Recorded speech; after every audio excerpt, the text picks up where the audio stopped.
রানিয়া ড্যাব ড্যাব করে আবিয়ানের দিকে তাকিয়ে আছে, আর আবিয়ান তাকিয়ে আছে রানিয়ার কোমরের দিকে।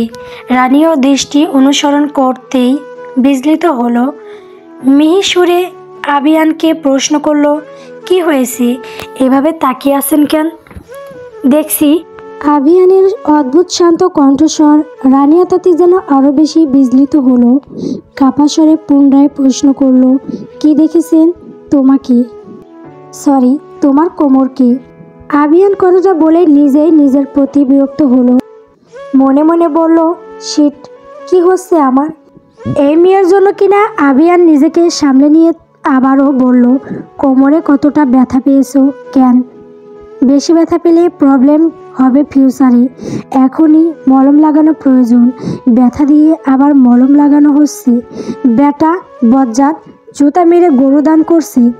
রানিয়া বিড়বিড় করলেও আবিয়ান শুনতে পেল কথাগুলো। ততক্ষণেও রানিয়ার রুমের বেডসাইড ড্রয়ার থেকে খুঁজে টুজে একটা ব্যথার মলম বের করে এনেছে। মুভের খাপটা খুলতে খুলতে ও রানিয়ার প্রশ্নের জবাবে বলল, ব্যথাও আমি দেব আর মলমও আমি লাগাবো, বুঝেছো?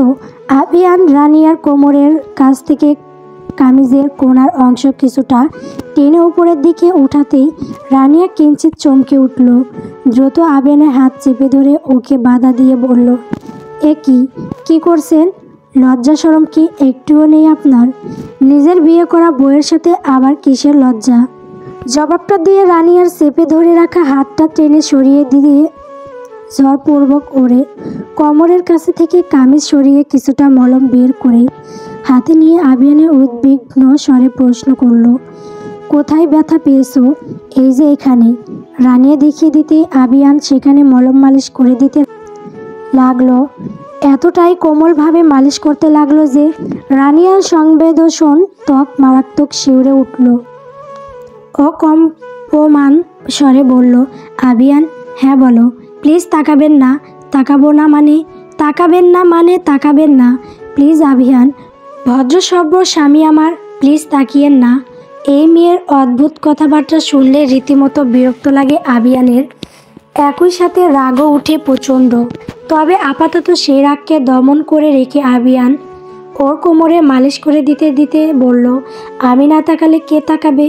বাইরের ছেলে পেলে? হো মানে না, ওই ছেলেটার নাম কি যেন? জাহিন, তাই না?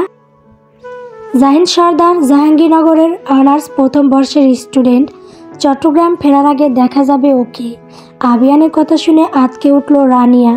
নড়ে চড়ে জোর গলায় বলল, দেখে যাবেন মানে? কি দেখে যাবেন? ওর চেহারা খারাপ, শুধু খারাপ না, খুব খারাপ। ওকে দেখতে হবে না, দেখলে মুড খারাপ হয়ে যাবে আপনার। শাট আপ, চুপচাপ শুয়ে থাকো, নড়াচড়া করো না। রানিয়া আবিয়ানের কথা শুনল না, চুপচাপ শুয়েও থাকলো না ও, বরং উঠে বসে হঠাৎই আবিয়ানকে হতভম্ব করে দিয়ে ওর শার্টের কলার চেপে ধরে বলল, হঠাৎ এত দরদ দেখাচ্ছেন কেন? কারণ কি এইসবের? স্বামী স্বামী ভাব নিচ্ছেন কেন? শার্টের কলার থেকে হাত সরাও। রানিয়া ঠোঁট চেপে আবিয়ানের চোখের দিকে তাকাতেই ভয় পেল, তবে সেই ভয়টা সামনাসামনি প্রকাশ করলো না। উল্টো আরও শক্ত করে শার্টের কলার চেপে ধরে বলল, আপনি সবাইকে কেন বলেছেন আপনি আমার জন্য এখানে এসেছেন? এটা সব সম্পূর্ণ মিথ্যা কথা। কোনো মিথ্যা নয়, আমি মিথ্যা কথা বলি না, আর বলা পছন্দও করি না। তাহলে? রানিয়া বোকার মতো প্রশ্ন করল। আবিয়ান রানিয়ার হাতের বাহু চেপে ধরে শান্তস্বরে জবাব দিল, তোমার জন্যই তো এসেছি আমি। তুমি আসতে বাধ্য করেছো আমাকে ডিস্টার্ব করে খুব শান্তিতে ছিলে, তাই না? আমার জীবনটা অশান্ত করে নিজের শান্তিতে থাকতে চাচ্ছ? হ্যাঁ, থাকতে পারবে না রানিয়া। আমাকে অশান্ত করে কেউ শান্তিতে থাকতে পারে না। আমি কখন কিভাবে আপনাকে অশান্ত করলাম? আবিয়ান স্পষ্ট প্রশ্নটা শুনেও কোনো জবাব দিল না। এই নীরবতায় রানিয়ার জেদ আরও বেড়ে দ্বিগুণ হলো। ও আবিয়ানের কলার ঝাঁকাতে ঝাঁকাতে বলল, জবাব দিচ্ছেন না কেন? আমি কেন আপনার অশান্তির কারণ হব? কে আমি? কেউ না তো, তাই না?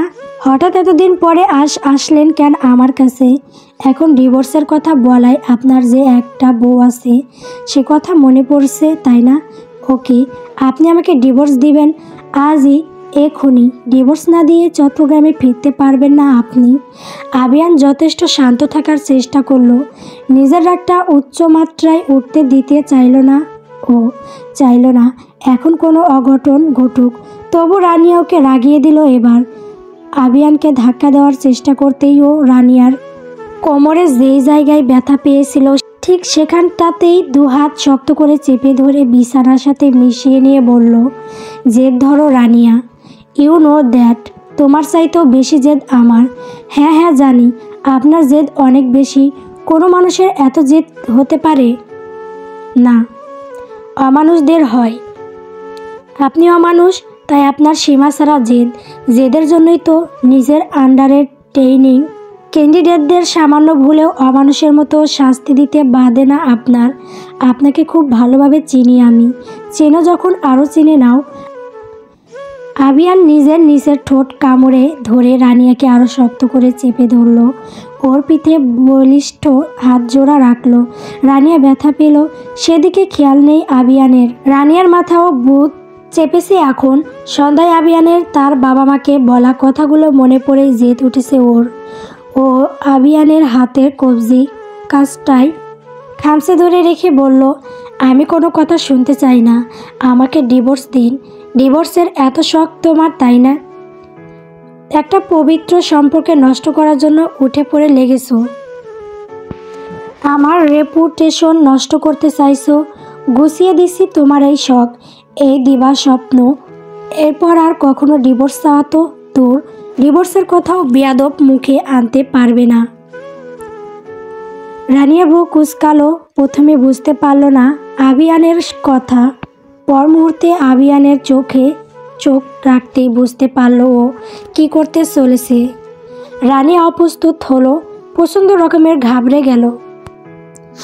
এই শীতের রাতেও ঘামতে লাগলো ও। তবে আবিয়ানকে বাধা দিল না, একবারের জন্যও বাধা দিতে পারল না ও। বরং আবিয়ান আকস্মিক ঠোঁট আঁকড়ে ধরতেই বেহায়ার মতো উপভোগ করতে লাগলো স্বামী স্পর্শ। কিছুক্ষণ আগে জেদ ধরে বলা ডিভোর্সের কথা ক্ষণিকের জন্য ভুলে গেল ও।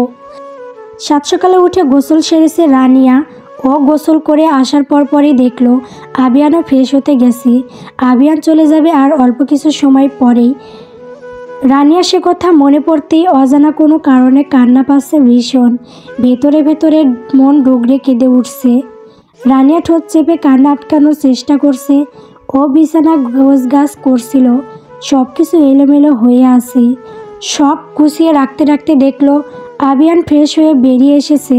লোকটা এমনিতেও চুপচাপ স্বভাবের, তার ওপর মুখটা কেমন গোমরা করে রাখে। প্রচণ্ড অসামাজিক লোক। এমন লোকের সাথে কেউ জেসে পড়ে কথা বলতে চাইবে না নিশ্চয়ই। মুখে সচরাচর হাসি থাকে এই লোকটার। অথচ রানিয়াকে দেখো, সারাক্ষণ কত প্রফুল্ল থাকে, সবসময় হাসি খুশি থাকে, নিজের চারপাশে মাতিয়ে রাখে।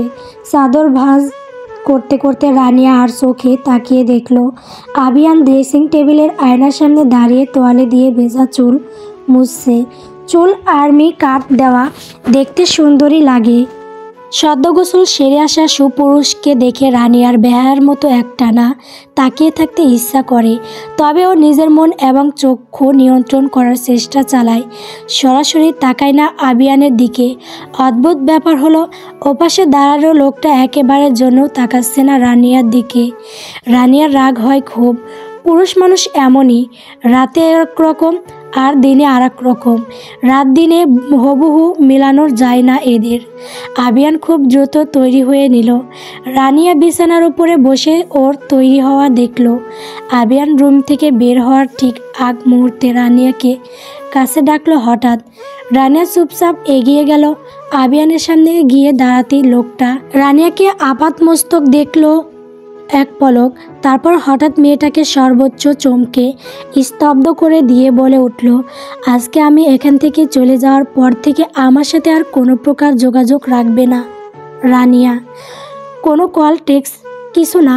আমি চাইলে তুমি আমাকে ডিভোর্সটাও দিয়ে দিতে পারো, আমার কোনো আপত্তি নেই। আবিয়ান ঢাকা থেকে চলে যা। ও পর আজ দীর্ঘ সপ্তাহখানেক পরে ওর সাথে যোগাযোগ করতে পারলো রানিয়া। লোকটার সাথে যোগাযোগ করা ভীষণ জরুরি ছিল ওর। ও সবখানে হর্নে হয়ে খুঁজেছে, কিন্তু অনলাইন অফলাইন কোথাও পাওয়া যায়নি আবিয়ানকে। কেন পাওয়া যায়নি সেটা সম্পর্কে অবগত নয় রানিয়া। তবে আজ দীর্ঘ 1 সপ্তাহ পরে যে আবিয়ান অনলাইনে অ্যাক্টিভ হয়ে ওর মেসেঞ্জারে রিপ্লাই দিয়েছে, তা দেখে রানিয়া খুশি হবে নাকি রাগ হবে বুঝতে পারছে না। আবিয়ানকে হাই লিখেছিল ও, সেটার রিপ্লাই লোকটা শুধুমাত্র হ্যালো বলেছে। রানিয়া ততক্ষণাৎ মেসেজ সিন করে কল করলো আবিয়ানকে। প্রথমে লোকটা কল রিসিভ করলো না, তবু রানিয়া বারবার কল দেওয়ার একসময় বিরক্ত হয়ে কল রিসিভ করতে ওর সঙ্গে সঙ্গে প্রশ্ন করলো, এতদিন কোথায় ছিলেন আপনি? বিএফ বেশ জহুরুল হক, চট্টগ্রাম। তেরা জবাব চাইনি আমি, সরাসরি বলতে কি সমস্যা? আমার কাছ থেকে সোজাসাপটা জবাবের আশাও করো না রানিয়া। তোমাকে বলেছিলাম আমাকে আর কল টেক্সট না দিতে, অথচ বিগত কতগুলো দিনে তুমি কন্টিনিউসলি আমাকে কল টেক্সট দিয়ে গেছো। কেন আপনার সাথে যোগাযোগ করতে রেস্ট্রিকশন আছে নাকি?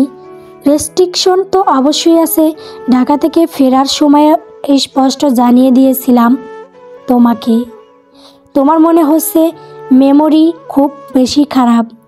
মেমোরি খারাপ না, আমার ভালোভাবে মনে আছে আপনার কথাগুলো। তাহলে রেস্ট্রিকশন মানছো না কেন? আবিয়ানের কাঠখোট্টা প্রশ্নের বিপরীত রানিয়া এবার আরও কোনো ঠাটবাট জবাব দিতে পারল না, চুপ করে রইল। আবিয়ান কিছুক্ষণ অপেক্ষা করলো জবাবের আশায়, কিন্তু অপেক্ষমান সময় পেরোনার পরেও ফোনের ওপাশ থেকে রানিয়ার তরফ হতে কোনো জবাব না পেয়ে আবিয়ান কিঞ্চিত গম্ভীর স্বরে প্রশ্ন ছুড়ল, Mrs Rania, do you feel you for me? Rania এতক্ষণ চুপ করে থাকলেও প্রশ্নটা শোনা মাত্রই বুক কেঁপে উঠল ওর। কথা বলতে গিয়ে কণ্ঠস্বর কাঁপতে লাগলো। নিজেকে সামনে নিয়ে রানী একটু কঠোরভাবেই জবাব দেওয়ার চেষ্টা করলো। আবিয়ানকে বলল, আমি কেন আপনার প্রতি ইউক হতে যাব? এত সোজা হু মনে হচ্ছে তো তাই? একদমই না। আমি আপনার প্রতি কোনো ইউক টুইক কিছু না, আর কখনো হবও না। তাছাড়া আপনার সাথে কথা বলাও বিন্দুমাত্র ইচ্ছা নেই আমার।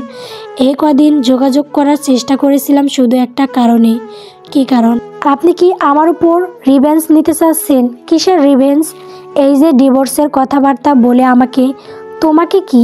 রানিয়ার কিছু বলতে পারলো না, কথাটাও সম্পূর্ণ হলো না। রানিয়া কিছুক্ষণ চুপচাপ থেকে পুনরায় বলল, আপনি কি সত্যিই ডিভোর্সটা হয়ে যাক এটা চাচ্ছেন? হুঁ, জানা নেই এটা কোনো জবাব হতে পারে না আবিয়ান। আমি একটা স্পষ্ট জবাব চাইছি মিসেস রানিয়া। আম বিজি রাইট নাও, পরে কথা বলছি। না, আপনি আমার প্রশ্নের জবাব না দিয়ে যেতে পারবেন না আবিয়ান। আমি তোমার কাছে বাধ্য। তুমি কি আমার অথরিটি? প্রশ্নটা শুনে থমথমত খেলেন রানিয়া। তবে কথা ঘুরে যাচ্ছে বলেও বলল, আপনি শুধু আমাকে বলে যান, আপনি কি আমার সাথে ঠাট্টা করছেন ডিভোর্সের কথা বলে? তোমার সাথে কি আমার ঠাট্টার সম্পর্ক? না, তাহলে ঠাট্টা কেন করব? আমার মনে হলো তোমার মনের হওয়া না হওয়াতেই আমার কিছু যায় আসে না। রানী এবার কিছুটা কঠোরভাবেই বলল, আপনি শুধু আমাকে বলুন, এমন কেন করছেন আমার সাথে? লোক রানিয়া, আমি তোমাকে স্পষ্ট বলি, হ্যাঁ আমি রিভেন্স নিচ্ছি। একটা সম্পর্কে থাকা অবস্থায় বিনা কারণে হঠাৎ ডিভোর্সের কথা তুললে কেমন লাগে সেটা তোমারও বোঝা উচিত। আর যদি তুমি বুঝতে না পারো তাহলে তুমি পৃথিবীর সবচেয়ে অবুঝ মেয়ে, আর তোমাকে বোঝানোর দায়িত্ব নিয়েও আমি বসে নেই। সুতরাং আমার থেকে দূরে থাকাই শ্রেয় তোমার জন্য। তাহলে ওসব কেন করলেন? রানিয়ার উদ্বিগ্ন কণ্ঠস্বর আবিয়ানের ভ্রু কুঁচকে প্রশ্ন করল, কী সব? ওই যে সেদিন রাতে। রানিয়ার কথা শুনে আবিয়ান এবার ক্রূর হাসল। ঠোঁটের কোণে সেই শঙ্কু হাসি বজায় রেখে বলল, মিসেস রানিয়া, তোমাকে সেদিন রাতেই একটা কথা বলেছিলাম, মনে আছে? মনে নেই? নো প্রবলেম, আমি মনে করিয়ে দিচ্ছি। তোমার যা জেদ তার চাইতেও শতগুণ বেশি জেদ আমার।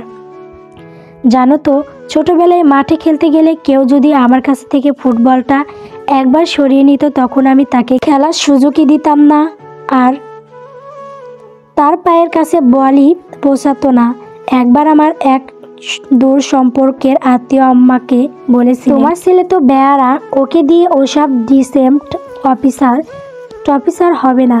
সেই আমি শাহ আহমেদ আবিয়ান আজ এয়ার ফোর্সের একজন ফ্লাইটের লেফটেন্যান্ট, একজন এয়ার অফিসার। তাহলে বুঝো আমার জেদটা কত মাত্রায়।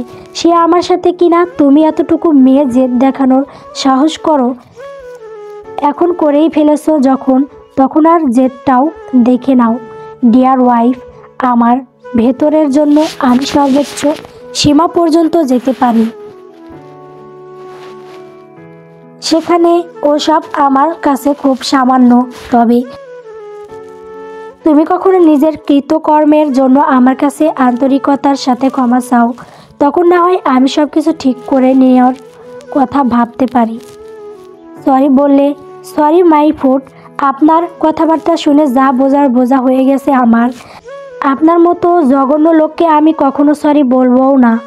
আমার আপনার সাথে কন্ট্যাক্ট করাও প্রয়োজন বোধ করব না আবিয়ান। আপনি নিজেকে খুব বেশি চালাক মনে করেন, কিন্তু আবিয়ার আমাকে সেরকম বেহায়া মেয়ে মনে করলে ভুল করছেন আপনি।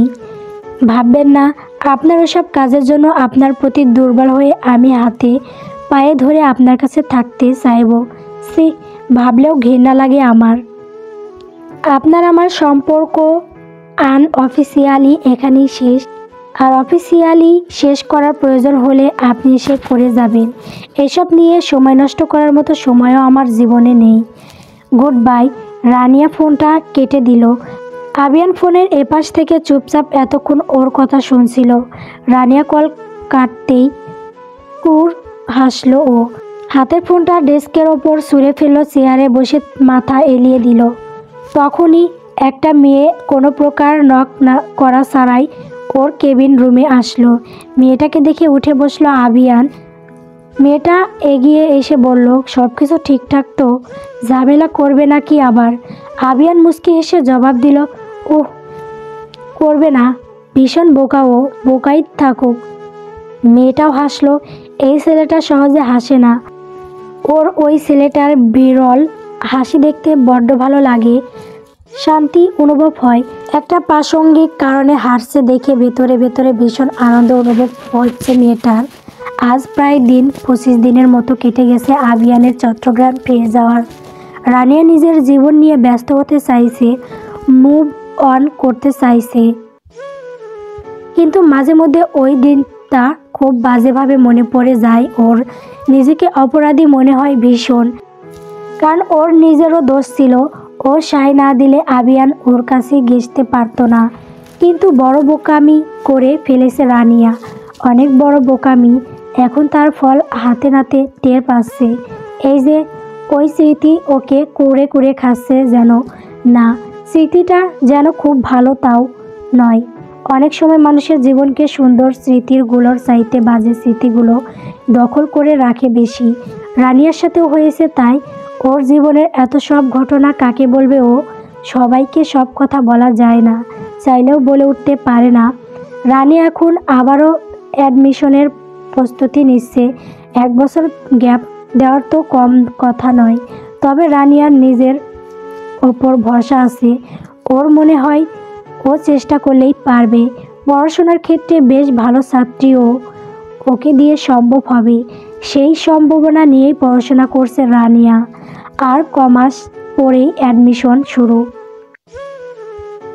রানিয়ার ইদানিং শরীরে একদমই ভালো যাচ্ছে না, কেমন যেন অস্বস্তি লাগছে, ঘুম অনেক বেশি হচ্ছে। ওর গত কিছুদিন যাবৎ মনে হচ্ছে সারাদিন ঘুমাতে পারলে বোধহয় অনেক ভালো লাগতো ওর। শুধু ঘুমাতে ইচ্ছে করে, যে কোনো সময়ে প্রচুর ঘুম পায়। এছাড়াও কদিন প্রস্রাবের মাত্রা অনেক বেশি বেড়ে গেছে। মন মেজাজ প্রচণ্ড খারাপ থাকছে সবসময়, আর প্রায় সময় ওর বমি বমি ভাব আর হালকা পেটে ব্যথাও হচ্ছে। তবে সবচেয়ে বড় সমস্যা হলো রানিয়ার পিরিয়ডের ডেট চলে গেলেও পিরিয়ড হচ্ছে না ওর। ও ওর ভেবেছিল এবার বোধহয় 2-4 দিন দেরি করে পিরিয়ড হবে, কিন্তু সপ্তাহখানেক কেটে গেলেও পিরিয়ড হয়নি ওর। তবে ওর কাছে আশ্চর্যজনক ব্যাপার হলো পিরিয়ড না হলেও ওর হালকা স্পটিং হয়েছে, যেটা ঠিক রক্তের মতোই নয়। কেমন অদ্ভুত জানি। রানিয়া ব্যাপারটা দেখেও কাউকে কিছু বলেনি। প্রথমে ভেবেছিল এ বোধহয় 2-1 দিনের মধ্যে পিরিয়ড শুরু হবে,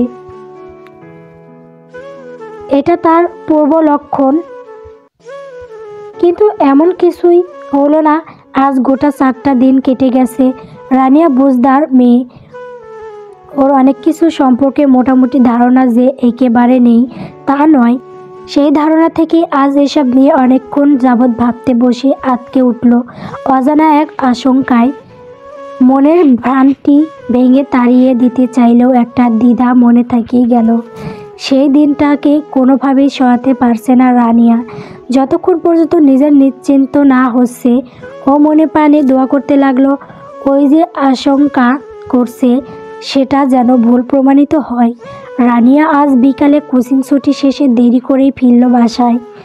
ফার্মেসি থেকে একটা জিনিস কিনে এনেছে ও। জিনিসটার নাম pregnancy self test kit. Rania বাসায় এসেই সোজা নিজের রুমে এসে দরজা আটকে দিল। কাঁপা কাঁপা হাতে ব্যাগ হতে জিনিসটা বের করে সেটা চোখের সামনে ধরলো। বুক দুরু দুরু করতে লাগলো। রানিয়ার ঘরের দরজা বন্ধ, তবুও রানিয়ার স্বস্তি হলো না। ও আরেকবার চেক করে এসে ফোনটা হাতে নিয়ে ইউটিউবে ঢুকলো। তারপর সার্চ বারে গিয়ে সার্চ করতে লিখলো প্রেগনেন্সি টেস্ট করার ঘরোয়া উপায়। ভিডিওটি ভালোভাবে দেখে এরপর ওয়াশরুমে ঢুকে দরজা আটকে দিল ভেতর থেকে। রানী ওয়াশরুম থেকে বের হলো ঠিক 12 মিনিট পর। হাতে ওর সেই প্রেগনেন্সি টেস্ট কিটটা। রানিয়া ঘামছে অনবরত, হাত কাঁপছে ওর। দ্রুত দৌড়ে বিছানার উপর গিয়ে বসলো ও। মাথা ঘোরাচ্ছে প্রচণ্ড, বমি বমি পাচ্ছে। রানিয়া মুখ চেপে ধরে রাখলো। পায়ের কাছে রাখা কম্বলটা গায়ে টেনে নিল। রানিয়া কি করবে বুঝতে পারছে না ও। প্যানিক অ্যাটাক আসছে রানিয়ার। পুরো শরীর ধরে কাঁপছে ওর। রানিয়া ভাবলো এখন বাসার কাউকে বলবে না, কিছুই বলবে না ও। রানিয়া তৎক্ষণাৎ মিশার নামটা মাথায় আসলো। এতদিনে মিশার সাথে বেস্ট ফ্রেন্ডের মতো সম্পর্ক তৈরি হয়েছে রানিয়ার। তুমি থেকে তুইতে এসেছে ওদের বন্ধুত্ব। মিশাকে সব কথা বলে রানিয়া জাহিনকেও বলে, কিন্তু জাহিন ছেলে মানুষ, ওকে সব বলা সমীচীন হবে না। রানিয়া কাঁপা কাঁপা হাতে ফোনটা হাতে নিয়ে মিশার নাম্বার ডায়াল করে কল দিল। মিশা কল রিসিভ করতেই রানিয়া ফোন কানের কাছে নিয়ে বলল, কি হয়েছে রানী, তোর কণ্ঠস্বর এমন লাগে কেন? তুই একটু আমার বাসায় আসতে পারবি মিশা ইমিডিয়েটলি? রানিয়ার কণ্ঠস্বর শুনে ভালো ঠেকলো না। ও 15 মিনিটের মধ্যে আসার কথা বলে কল কেটে দিল। তখনই বাসায় যেভাবে ছিল সেই অবস্থায় রওনা দিল। মিশা এসেছে সকাল 11টার দিকে। রানিয়ার মায়ের সাথে দেখা হয়ে গেল ডাইনিং রুমেই। মিশাকে দেখে রানিয়ার মা ডেকে কথা বললেন। এরপর মিশা রানিয়ার ঘরে যেতেই উনি নাস্তা দিয়ে গেলেন। সাথে সাথে এসে রানিয়া বিছানার এক পাশে বসেছিল। মাকে দেখে মুখ স্বাভাবিক রাখার চেষ্টা করলো। মিশা ব্যাপারটা খেয়াল করেছে। রানিয়ার আম্মা রুম থেকে বের হতে রানিয়া উঠে গিয়ে দরজা আটকে দিয়ে আসলো। এরপর সোজা এসে বিছানার উপর বসলো। মিশাকে উদ্বিগ্ন স্বরে প্রশ্ন করলো, কি হয়েছে দোস্ত? রানিয়া কাঁপা কাঁপা হাতে টেস্ট কিটটা মিশার সামনে ধরলো। মিশা সেটা দেখলো হতভম্বের মতো। টেস্ট লাইন দেখা যাচ্ছে। রানিয়ার দিকে তাকাতেই রানী এবার মিশাকে জড়িয়ে ধরে হাউমাউ করে কাঁদতে কাঁদতে বলল, আমি প্রেগনেন্ট মিশা, প্রেগনেন্ট আমি। গল্প উড়াল মেঘের ভেলায়।